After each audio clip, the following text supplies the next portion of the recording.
gelap dari generasi milenial. Kalau dalam penerawangan Bapak seperti apa nih? Mungkin bukan sisi gelap ya. Saya mungkin melihat ada peluang milenial itu kita bantu ya dengan mentoring. Ya. Saya ingat kalau barangkali generasi kita masih ingat nama Lee Iacocca ya.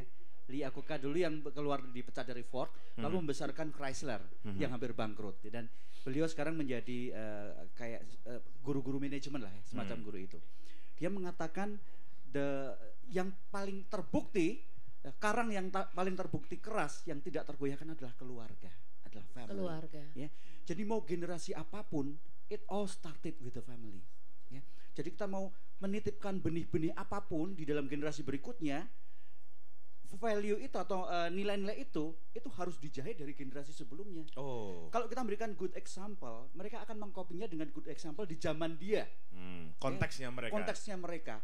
Ya bukan soal mengcopy paste persis, tapi mereka bikin template itu dengan sesuatu yang lebih dalam bahasa Jogjanya ya Pak ya, njamani. Njamani. Ya, kontekstual up to date.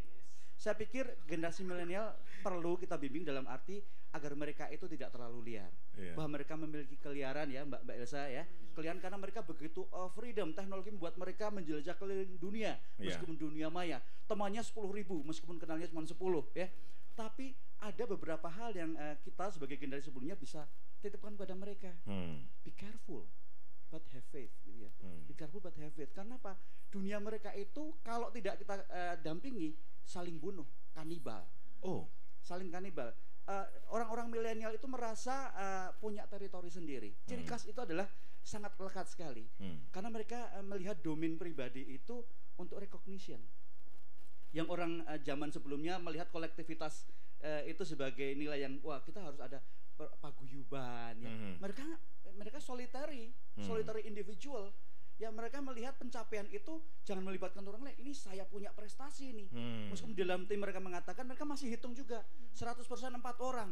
Saya mungkin 35%, yang lain mungkin cuma dari 5%. Mereka hitung-hitungan banget. Karena mereka survivalnya dari situ, recognition. Yang Mas Lili istilahnya meritokrasi. Ya, dalam arti yang baik ya, dalam arti positif. Jadi kalau melihat ada sisi gelapnya, generasi sebelumnya pun punya. Ya. Tapi kita lebih melihatnya ada peluang celah untuk saling mengisi di sana. Ya. Dan sekali lagi keluarga itu adalah tempat yang terbaik untuk sekolah. Nilainya dijahitnya mulai di sana dan berakhir juga di sana. Jarumnya ya, jarum benangnya ikut berakhir juga di titik yang di tempat dia mulai. Menjahit tenun kebaikan Pak ya. Ya nilai-nilai yang harus diamani juga ya.